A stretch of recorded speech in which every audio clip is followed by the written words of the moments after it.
자, 섬김의 본을 보여주신 예수님에 대해서 우리가 살펴보겠는데, 요한복음 13장 1절에서 13절의 말씀 우리가 읽었습니다. 자, 이 말씀 우리가 읽었는데 아마 이 말씀은 우리가 너무나 잘 아는 그런 말씀으로 기억이 될 것입니다. 쉽게 말해서 제자들의 발을 씻기신 예수님에 대해서 오늘 이 본문은 우리에게 잘 소개시켜주고 있다는 것이죠.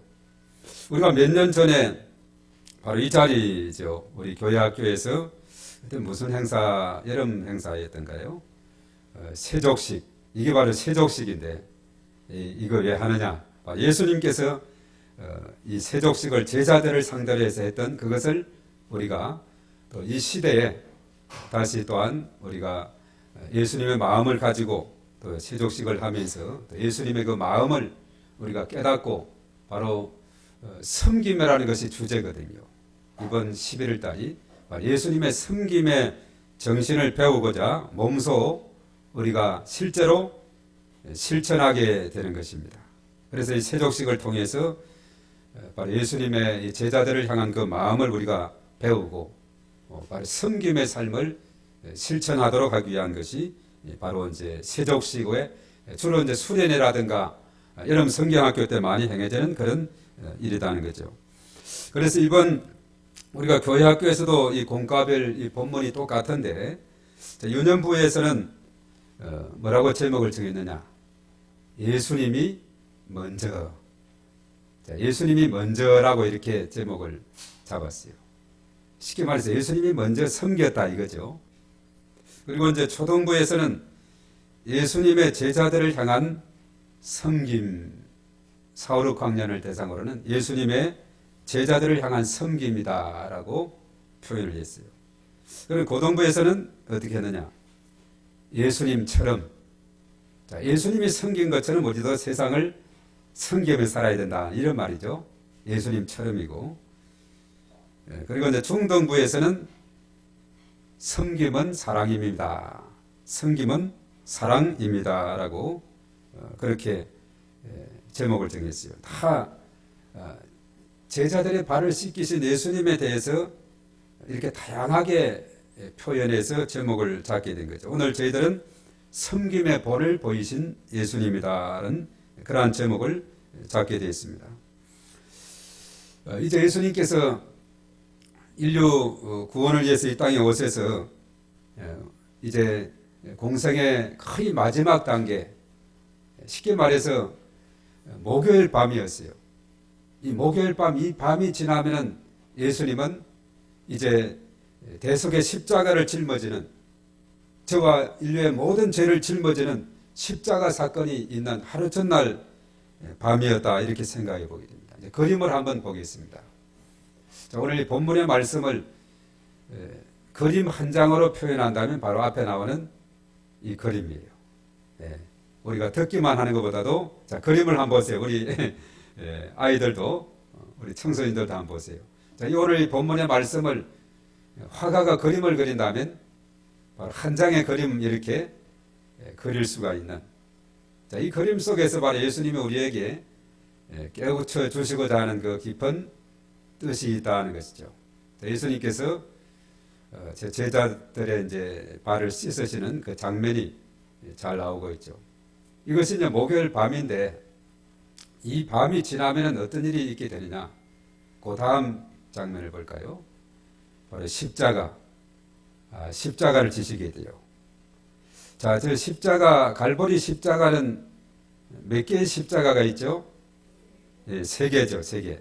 저 앞에 있는 대로 3개의 십자가 있습니다. 바로 가운데 십자가 지신 분이 바로 예수님이시고, 그리고 좌우편에 강도들입니다. 강도들.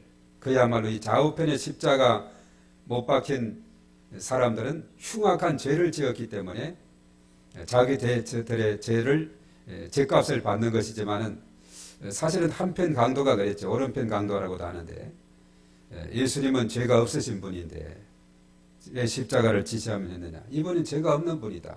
그러나 저와 인류의 모든 죄를 짊어지시고 대신해서 십자가를 지신 것이다 하는 거죠. 그래서 이 세족식의 밤이 지나면은 바로 예수님이 저렇게 십자가 지시게 된다는 거죠. 이제 화면으로 돌아오겠습니다. 자, 오늘 이 본문의 말씀 1절에 보면은 이제 때는 언제냐 하면 유월절 전이다 이렇게 말하고 있어요. 유월절 전에 예수님은 자신이 세상을 떠나서 아버지께로 돌아갔을 때가 이런 줄 아시고 세상에 있는 자기 사람들을 사랑하시되 끝까지 사랑하셨다라고 오늘 1절에 읽은 그 말씀이죠. 자, 유월절이 임박해 왔다. 우리가 유월절 하면 생각나는 것이 출애굽의 그 과정을 생각하게 되죠. 유월절. 출애굽 마지막 그 10번째 재앙에서 바로가 손을 흩트는 그 재앙이 바로 유월절이 거기에서 나오게 됐는데 이스라엘 백성들은 문설주와 문지방에 피를 발라서 이제 죽음의 신이 오다가도 건너뛰어게 됐는데 애굽의 모든 가정마다 죽음의 신이 들어가서 장자와 모든 짐승의 새끼들이 죽는 그날에 이스라엘 백성들에게는 아무런 문제가 생기지 않았습니다. 양의 피를 발랐기 때문에 바로 그 피를 보고 패스 오브 건너뛰었다. 그래서 바로 이것을 유월절이다라고 영어 우리말로 말하고 있습니다. 패스 오버라고 건너뛰다 넘어가다 이런 뜻이 되어 있거든요. 그래서 그 양의 피를 보면서 그것은 바로 앞으로 신약시대에 오실 예수님에 대한 예표라고 볼 수가 있어요. 예수님은 유월절 어린 양이 되셔서 요한복음 1장 29절에 세상 죄를 지고 가는 하나님의 어린 양이 되셔서 조금 전에 십자가 지신 그 십자가 갈보리 십자가 저와 우리 모두 인류의 죄를 짊어지시고 십자가를 지시게 됐죠. 그래서 유월절 전에 바로 이런 일이 있게 됐는데 그래서 예수님께서 이제 십자가를 지시기 전날 밤에 제자들에게 이런 섬김의 도를 실천했는데 이 말씀 1절 하반절에 그랬죠. 세상에 있는 자기 사람들을 사랑하시되 끝까지 사랑하셨다 이렇게 말씀했죠. 참으로 중요한 것은 끝까지 사랑하는 것이 중요해요. 끝까지 나아가는 것이 참으로 중요한 일인 줄로 믿습니다. 환경이 바뀌고 세월이 바뀐다고 해도 우리의 믿음은 변하지 않고 끝까지 한결같아야 됩니다. 변함이 없어야 됩니다. 꾸준해야 될 줄로 믿습니다. 신앙생활에서 참으로 중요한 것은 끝까지 사랑의 끈을 놓지 않고 주님 사랑하는 마음을 가지는 거예요. 끝까지 인내하면서 나아갈 때 승리의 고지가 눈앞에 펼쳐지게 될 줄 믿습니다. 자, 운동 경기를 하면서도 하는 말이 있어요. 마지막에 이긴 자가 다 이긴 것이다. 물론 도중의 과정도 중요하지만은 결과가 좋으면은 그 성취한 기쁨은 오래가게 되는 것을 보게 됩니다. 우리가 이솝우화에 생각나는 것이 있어요. 토끼와 거북이. 아마 우리 어린아이들도 잘 알 겁니다. 이 토끼와 거북이가 누가 먼저 이제 이기느냐, 산 꼭대기 그 지점까지 누가 먼저 달려가서 먼저 이기느냐 이 경기를 했는데 자, 일반적인 상식으로 봐서는 거북이하고 토끼가 달리기 대회를 하면 열이면 10사람이 토끼가 이긴다고 이렇게 말을 할 겁니다. 그런데 토끼와 거북이 이야기에서는 누가 이겼죠? 예, 거북이가 이겼어요. 이 토끼는 한참 달려가다 보니까 거북이가 저 뒤에 떨어져 오거든요. 아이고 낮잠이나 자자. 잠깐 잔다는 게 그냥 깊이 잠이 들어오세요. 코를 골며 자는 거예요. 거북이가 땀을 뻘뻘 흘리면서 토끼 옆을 한감하면 살금살금 지나갑니다. 토끼는 계속 그것도 모르고 그냥 자고 있어요. 그런데 거북이가 꾸준히 땀을 흘리면서 한 발자국 한 발자국 먼저 그 목표점에 도달해서 승리를 하게 됐어요. 거북이가 승리했습니다. 아마 토끼는 좀 방심한 것 같아요. 또 교만한 것 같습니다. 거북이 저점이야. 내가 얼마든지 이길 수가 있어 하는 그 방심 때문에 결과적으로 그가 거북이에게 패배했다는 겁니다. 이것은 무엇을 우리에게 알려주느냐 하면 꾸준하게 끝까지 쉬지 말고 한결같이 나아가는 자가 토끼처럼 왕창 뛰어가다가 그냥 낮잠 깊이 그냥 자면서 중단하는 것보다는 훨씬 낫다는 거죠. 어쩌면 우리의 삶이 마찬가지입니다. 꾸준해야 돼요. 우리가 배가 고프다고 해서 한꺼번에 밥을 10그릇 먹을 수가 있나요? 한 그릇씩. 또 점심때 되면 또 한 그릇. 이렇게 먹어야지 한꺼번에 많이 먹고 나는 한 일주일간 그냥 아무것도 안 먹겠다. 이게 참 어리석은 일이죠. 이 거북이처럼 우리의 나아가는 길은 한 발자국 한 발자국 이렇게 꾸준하게 이렇게 나아가야 된다는 사실입니다. 누가 그러죠? 인생의 그 속도는 나이 연령대와 같다. 10대는 왜 그렇게 세월이 안 가는지 시속 10km 가는 거예요. 20대, 30대는 2, 30km 가게 되고 40, 50대 되면 40, 50km 가게 되고 60, 70대 되면 이제 좀 빠르다 그래요. 시속 60, 70 되니까 80km, 90km 되면 얼마나 빨리 가게 됩니까? 예, 그런 것 같아요. 쭉 지나고 보면은 10대 때가 참 안 가는 것 같고 20대도 안 가는 것 같고 근데 30대만 지나면 40, 50, 60 이렇게 빨리 가는 것 같습니다. 우리가 중요한 것은 한꺼번에 그냥 왕창 가는 것이 아니라 힘없이 꾸준하게 한결같이 나아가는 것이 너무나도 중요하다는 사실입니다. 바로 예수님께서는 끝까지 사랑하셨다. 이제 십자가 지시기 전날 밤까지도 그 제자들에 대한 사랑 변하지 않았어요. 우리 한번 따라하겠습니다. 끝까지 사랑합시다. 예. 무슨 일을 하든지 하다 말다 하지 말고 끝까지 꾸준하게 나아가는 자가 승리하게 되는 것을 보게 됩니다. 이 신앙생활도 마찬가지입니다. 우리가 위인 전집을 읽으면 우리가 공통점이 있어요. 끝까지 갔다는 것이고 인내했다는 것이고 때로는 실패하고 실수했다 할지라도 끝까지 7.8기의 정신으로 이렇게 나아가게 될 때 나중에 그 분야에 아주 우수한 성적을 얻게 되는 것을 보게 됩니다. 그래서 노벨상을 타기도 하고 위대한 발명가가 되기도 하고 이러한 것을 보게 되는 것이죠. 우리의 신앙생활은 주님 부르실 때까지 주님 오시는 그날까지 꾸준히 한결같이 나아갈 때 승리의 고지에 깃발을 우리가 먼저 꽂게 될 줄로 믿습니다.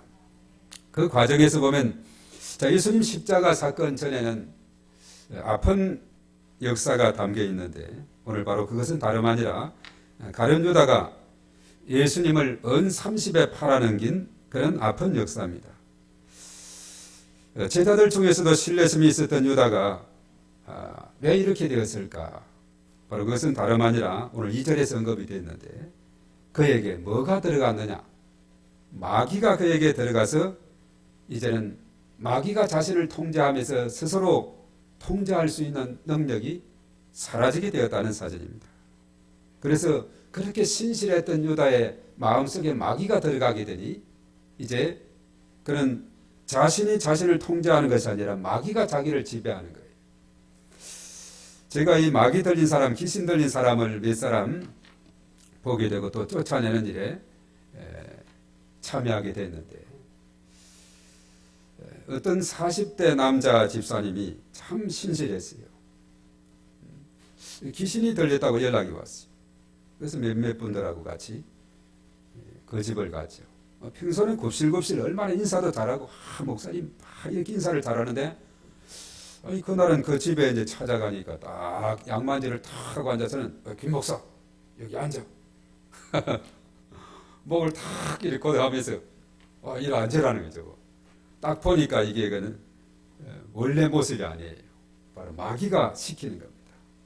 그래서 하여튼 교회로 데리고 와서 교회에서 계속 24시간 기도조를 짜고 해서 결과적으로 귀신을 쫓아내니까 이제 멀쩡하게 정상으로 되고 그리고 나중에 이제 차량 봉사라든가 여러 가지 많은 교회 학교 교사로 열심히 참 봉사하는 그런 모습을 보게 됐습니다. 마귀를 쫓아내야 돼요. 그것이 들어온 지가 오래되면 쫓아내는 기간이 오래 걸리고 들어온 지 얼마 안 됐으면 빨리 쫓아낼 수가 있는 것을 보게 됩니다. 빨리 쫓아내는데 다시 들어와서 또 쫓아내고 정말 깊이 들어있던 그 마귀를 한 일주일간인가 이렇게 꾸준히 이렇게 기도조를 짜서 기도하게 될 때 완전히 쫓아내고 그리고 마음의 치유, 내적 치유를 이렇게 하고 이렇게 말씀을 통해서 암송을 하게 하고 이렇게 해서 완전히 회복되는 이런 경우를 봤는데 이 마귀가 들어오면 내 자신은 나를 통제하는 것이 아니라 나는 아무것도 아니고 마귀 시키는 대로 하는 겁니다. 마귀 시키는 대로. 그래서 가룟 유다가 바로 그런 상황에 놓인 것이 오늘 2절의 말씀에 나오는 그 말씀이죠. 마귀가 벌써 시몬의 아들 가룟 유다의 마음에 예수를 팔려는 생각을 넣었다. 바로 오늘 2절 말씀 그렇게 하고 있죠. 우리 2절 한번 읽어봅니다. 시작. 마귀가 벌써 시몬의 아들 가룟 유다의 마음에 예수를 팔려는 생각을 넣었더라. 예. 더 이상 이제는 유다는 자기가 통제하는 것이 아니라 마귀가 그의 삶을 통제하게 돼요. 은 30에 그래서 예수님을 팔아넘겼고, 물론 십자가 상황에서 이제 유다가 악역을 맡았지만은 그의 삶은 오히려 태어나지 않았으면 좋아할 뻔했다고. 그리고 그의 처우는 목매어 죽으니라 이렇게 말했어요. 사도행전 1장 18절은 배가 터져서 창자가 흘러나와서 죽었다 그렇게 말하고 있어요. 누가 그러대요? 성경에. 그러니까 쉽게 말해서 목매어 죽었다는 것은 가룟 유다는 자살했다는 겁니다. 누가 그래요? 성경에 자살하면 지옥 간다는 말이 있습니까? 이렇게 질문하는 사람이 있는데, 이 자살이 뭐냐? 자살은 자기 살인을 하는 거거든요. 우리가 성경에 볼 때 요한계시록 21장 8절의 말씀에 볼 때 지옥 가는 사람들에 대해서 말하고 있어요. 두려워하는 자, 믿지 아니하는 자, 흉악한 자, 그리고 살인자, 음행하는 자, 점술가, 우상 숭배자, 거짓말하는 자들은 불과 용못에 던져지리니 이것이 둘째 사망이다. 이것이 바로 둘째 사망이 어디냐?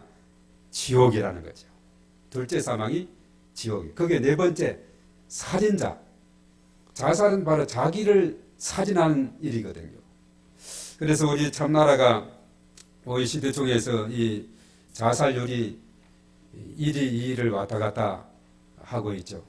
하루에도 평균 37명 정도가 자살을 하고 있어요. 얼마 전에도 연예인 이름 있는 아주 인기 있는 연예인이 그 어머니와 함께 자살한 그 내용이 또 보도되기도 하고 했는데, 하루에 37명 정도, 1년이면 12,000명 이상이 죽어가고 있어요. 다 뉴스는 다 안 나오죠.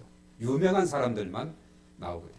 그런데 분명한 것은 자살하게 되면 그것은 살인하는 것이고, 그 결과는 조금 전에 언급했던 요한계시록 21장 8절의 말씀과 같이 바로 살인한 자, 둘째 사망, 지옥으로 떨어지게 된다 하는 것입니다. 참 이것은 불행한 일이라고 우리가 볼 수가 있는 것이죠. 그래서 가룟 유다와 같은 이런 삶을 우리가 피하기 위해서는 언제나 깨어서 기도하고 영적인 싸움에서 하나님의 전신갑주로 무장하고 승리하는 삶을 살아가야 될 줄로 믿습니다. 오늘 이 3절의 말씀을 보면 예수님은 두 가지 사실을 알고 있었어요. 두 가지 사실. 자, 3절에 뭘 알고 있었는가 우리 한번 찾아 읽어봅니다. 다 같이 시작. 저녁 먹는 중 예수는 아버지께서 모든 것을 자기 손에 맡기신 것과 또 자기가 하나님께로부터 오셨다가 하나님께로 돌아갈 것을 아시고, 두 가지죠. 하나님께서 이 모든 것을 자기에게 맡기셨다. 그리고 아버지께로부터 와서 아버지께로 간다는 그 사실을 알아요. 우리가 마태복음 28장이 마지막 장인데 18에서 19, 20절의 말씀에 보면은 아버지께서 하늘과 땅의 모든 권세를 내게 주셨으니 그러므로 너희는 가서 모든 민족으로 제자를 삼아 아버지와 아들과 성령의 이름으로 가르쳐 지키게 하라. 볼지어다 땅끝까지 세상 끝날까지 너희와 항상 함께 할 것이다. 이 지상 명령을 하면서 하늘과 땅의 모든 권세를 내게 주셨다 그렇게 말했죠. 그리고 이제 아버지께로부터 와서 아버지께로 간다 했는데, 이것은 요한복음 17장 7절에도 그렇게 말했어요. 내게 주신 것이 다 아버지로부터 온 것인 줄을 알았나이다. 그리고 11절의 하반절에 나는 아버지께로 가옵나니 그렇게 말했죠. 요한복음 17장은 예수님의 기도장인데 제자들에게 그들을 위해서 중보하며 기도하면서 이들이 하나 되게 하옵소서 하는 내용들이 17장의 11절, 22절, 23절 계속 이어지게 되는 것을 보게 됩니다. 그래서 분명한 것은 아버지께서 모든 권세를 주었고 이제는 아버지로부터 와서 아버지께로 간다. 자, 이것은 뭐냐 하면 이제 곧 십자가 지심이 얼마 남지 않았다는 것을 암시하고 있다는 사실입니다. 오늘 이 4절과 5절의 말씀에 예수님의 이제 세족식 하는 그런 장면이 잘 소개하고 있는데, 저녁을 잡수시면서 일어나서 겉옷을 벗습니다. 수건을 이렇게 또 가져다가 허리에 두르시고 대야에 물을 떠십니다. 아까 이제 그림을 봤죠. 대야에 물을 떠서 제자들의 발을 씻으시고 그리고 두르신 수건으로 그 발을 닦아 주셨다 하는 것이 4절 5절에 나오고 있죠. 그때 그 수제자 베드로의 태도는 어떠했느냐? 예수님이 자신의 발을 씻을 수 없다고 완강히 거부해요. 자, 당시 풍습으로는 왜 그런가 하면은 윗사람은 아랫사람을 다스리고 아랫사람은 윗사람을 섬기는 것이 그 당시 세상의 질서였어요. 그러나 예수님 자신이 베드로의 발을 씻어주니 베드로가 감당을 못하는 거예요. 저희들이 예수님 발을 씻어야지 예수님이 어떻게 저희 발을 씻습니까? 절대 씻을 수 없습니다. 그때 예수님은 베드로의 발을 씻어주시면서 내가 내 발을 씻지 않으면 나와 아무런 상관이 없다 하면서 이렇게 씻어주시게 된 것을 보게 되죠. 그러자 그러면 발 씻어주시려면 발뿐만 아니라 손과 머리도 씻어 달라고 하지만은 예수님께서는 목욕한 자는 발밖에 씻을 필요가 없다 이렇게 9절 10절에 말씀하고 있죠. 그러면서 이제 11절에 뭐라고 했느냐 하면 너희가 깨끗하나 다는 아니니라. 자, 이것은 뭐냐? 자기를 팔 자가 누구인지 바로 가룟 유다, 여기에 있는 가룟 유다가 자기를 팔아 넘길 자로 예수님은 이미 알고 계신 거예요. 예수님은 다 알고 있는 겁니다. 전지하신 분이거든요. 그래서 12절에 예수님은 유다를 빼고 씻은 것이 아니라 유다를 포함해서 모든 제자의 발을 다 씻어주셨다고 12절에 기록하고 있어요. 이것은 뭐냐면 예수님의 섬김은 그 대상에 차별이 주어지지 않았다는 것입니다. 유대인들의 멸시를 받았던 세리나 창녀나 죄인들과 식사하였고 아픈 자들을 고쳐주셨고 가난한 자들과 함께했던 예수님은 차별 없이 모든 제자들 유다를 포함해서 모두에게 섬김을 실천했다는 사실입니다. 우리가 당시 이제 팔레스타인의 지역에서 이 발을 씻기는 일을 하는 것은 사실은 주인을 위해서 행하는 비천한 일이고 종이 해야 될 일이었어요. 이스라엘은 그 지리상에 보면은 땅과 산들이 많은 지형입니다. 그리고 신을 신고 다녀도 발이 쉽게 더럽혀지게 되죠. 그렇기 때문에 주인이 집에 들어오면 가장 낮은 신분인 종이 그 종은 주로 이방인 종들이었어요. 발을 벗게 해서 이렇게 잘 씻어주곤 했습니다. 그래서 낮은 신분의 종이 할 일을 예수님이 직접 하시게 됐다 하는 데는 중요한 의미가 있습니다. 우리가 사실 이제 구름산을 전에도 우리가 몇 번 올라갔었죠. 우리 6월 달 되면 등산대회를 하면서 이 구름산 쪽은 주로 흙길이기 때문에 갔다 내려오면 또 이렇게 흙을 먼지 털 수 있는 기구들이 다 있어요. 이쪽 저쪽 가악산 저쪽에 동굴 앞에도 있는데 근데 동굴 쪽에는 사실은 동문 쪽으로 해서 이렇게 가면 한 번도 비포장 없이 서문까지 갔다 올 수 있어요. 중간에 이제 동문 가는 길에 좌측으로 가면 비포장이 좀 있기도 하지만 그래도 자갈길이기 때문에 먼지가 별로 묻지 않아요. 그래도 이쪽은 그냥 갔다 와도 털지 않아도 되는데 이 구름산 쪽은 올라갔다 내려오면 먼지를 털어야 돼요. 슉 하는 게 있어요. 저기 펌프가 있어가지고. 그래서 당시 이스라엘 그 상황을 기억을 하게 돼요. 구름산에 갔다 온 사람의 발과 같다 이렇게 생각합니다. 그래서 주인이 들어오면 종이 가장 먼저 하는 일은 바로 이 발을 씻겨주는 일인데 오늘은 예수님께서 그 일을 감당을 하시게 된 것입니다. 자, 이것은 뭐냐면 존귀하신 예수님이 종처럼 낮아지셔서 제자들의 발을 씻기는 이것은 뭐냐? 사랑과 섬김의 모습이다라고 우리에게 보여주고 있습니다. 자, 예수님이 이렇게 제자들의 발을 씻긴 것은 뭐냐 하면 단순히 겸손을 가르치기인 것보다는 이제 하나님 나라에 속한 제자들이 장차 이제 이 세상에 보내져서 어떻게 살아야 될 것인가 하는 것을 깨우쳐주는 부분이다 하는 것이죠. 섬김의 정신을 제자들에게 알려주고 있어요. 그래서 오늘 15절에 말씀했죠. 우리 15절을 우리 한번 다 같이 읽어봅니다. 자, 15절의 말씀 우리 다 같이 시작. 내가 너희에게 행한 것 같이 너희도 행하게 하여 본을 보였노라. 아멘. 예수님의 제자들의 발을 씻기신 것은 섬김에 대한 본을 보이신 대표적인 일이다라고 보게 됩니다. 내가 너희에게 행한 것 같이 너희도 행하게 하여 본을 보였다. 본을 내가 보였으니 너희도 세상에 나가서 그리 해라. 그리고 사실은 요한복음 13장 같은 장인데 33에서 34절의 그 뒤쪽에 보면은 새 계명에 대해서 말씀하고 있어요.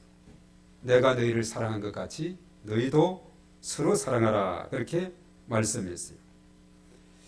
자, 우리가 이제 이 말씀을 보면서 세상의 원리는 자기 이익을 위해서 다른 사람들의 섬김과 희생을 요구하고 있지만, 그러나 하나님 나라의 원리는 오히려 다른 사람을 섬기기 위해서 자기를 부인하고 자기 십자가를 지는 것을 가르칩니다.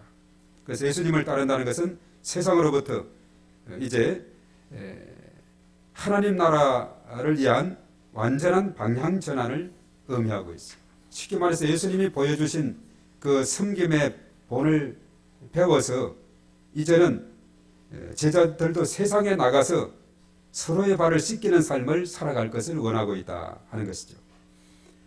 그래서 우리가 이 말씀을 보면서 이 세족식이고 또 예수님이 제자들의 발을 씻기신 내용은 잘 이해를 하고 알고 있지만 중요한 것은 뭐냐 하면 실천이 중요한 거예요. 이제 가까운 사람들에게 섬기는 모습으로 다가가서 이런 예수님의 섬김의 사랑의 정신을 우리가 펼쳐야 되겠는데, 자, 섬겨서 우리가 발을 씻게 하는 사람, 섬김을 보여줘야 할 사람이 누구인가? 중동부에서 그렇다 그랬죠. 섬김은 사랑입니다. 이렇게 했다 그랬죠. 섬김은 사랑이다 했는데, 자, 우리 그림 하나를 또 보겠습니다. 세 번째 그림인데, 자, 이 세 번째 그림에 보면은 아주 오래된 그 침대 아래쪽에 어떤 선교사님의 침대 아래쪽에 있는 영어인데, No, not success, but service. 이것이 이제 발견이 됐다는데, 이게 뭐냐 하면은 100여 년 전에 가난하고 억압받던 조선 땅에 작은 예수의 모습으로 온 파란 눈의 선교사 서서평 선교사.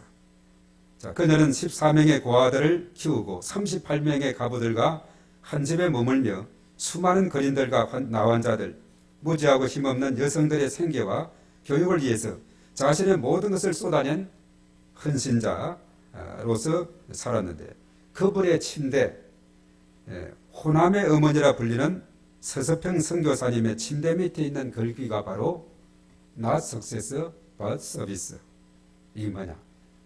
성공이 아닌 섬김이다 하는 이런 정신으로, 우리가 사실 100여 년 전하면 우리 이 조선 땅은 얼마나 캄캄한 어둠의 땅이고 못 사는 나라고, 정말 그 서구의 그 나라에서 얼마든지 그 높은 문화 속에서 평안하게 잘 살 수 있지만은 정말 멀고 먼 이 땅까지, 그 당시에는 비행기도 없었어요. 배를 2달이나 넘게 타고 이 조선까지 와서 무슨 성공을 바랐겠어요? Not success, but service. 성공이 아닌 섬김을 위해서 왔다.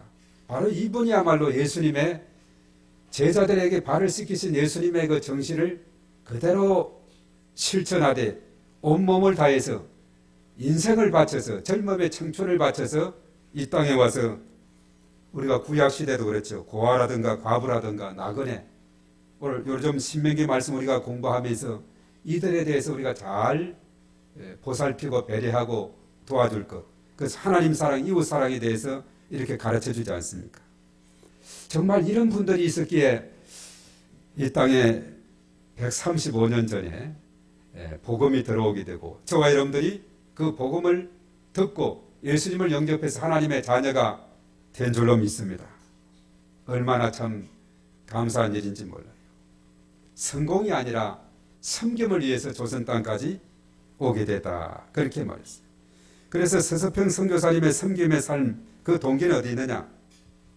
바로 마가복음 10장 45절에 예수님 말했죠. 인자가 온 것은 섬김을 받으려 함이 아니라 도리어 섬기려 하고 자기 목숨을 많은 사람의 대속물로 주려 함이다 했어요.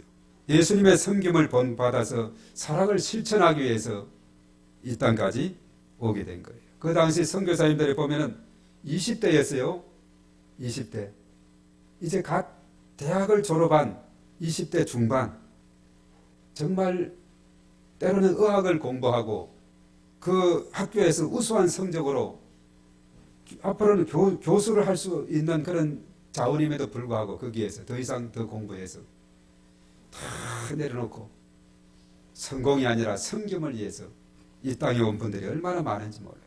20대 그 젊음의 청춘, 그때 와서 사실은 언더우드 가게 같은 경우는 지금 3대, 4대까지 지금 한국 땅에 계속해서 연세대학 세브란스 병원, 세브란스 그 세문안교회 연세대학교 세우고 그리고 4대까지 계속, 그래서 선교사님들이 3대, 4대까지 계속 이어지면서 조선을 위해서 섬긴 그 사랑은 어디서 비롯되느냐? 바로 예수님의 그 섬김의 마음이 그들의 마음속에 있었기 때문에 가능한 줄로 믿습니다.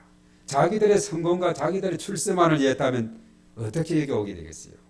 그 땅에 있으면 얼마든지 문화생활을 하면서 그 땅에서 성공할 수가 있을 텐데 바로 예수님의 그 마음을 품으니까 not success but service, 이런 정신이 그에게 들어가게 되고, 그래서 기독교 정신이 이 땅에 들어오므로, 그렇죠, 바로 이 선교사님, 서서평 선교사님이 고아들, 과부들, 또 소외된 자들, 나환자들, 힘없는 여성들 생계와 교육을 위해서 이렇게 헌신한 그 밑바탕이 있기 때문에 대한민국이 여기까지 올라오게 된데 큰 밑거름이 된 줄로 믿습니다.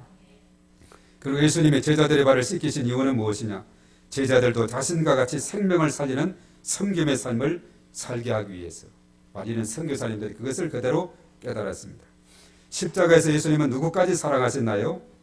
우리가 보면 어머니 마리아와 끝까지 따른 여인들, 3년간 동거동락한 제자들, 십자가에 못 박으라고 외치고 조롱했던 그 군중들까지, 그리고 십자가에 못 박고 조롱한 군인들까지, 흉악한 죄인들까지 차별 없이 다 사랑하고, 가상 치는 십자가상에서 저들의 죄를 용서하옵소서 하면서 사랑을 실천했죠. 그래서 나는 누구까지 사랑하고 섬기고 있는가? 나의 섬김을 점검할 필요가 있습니다.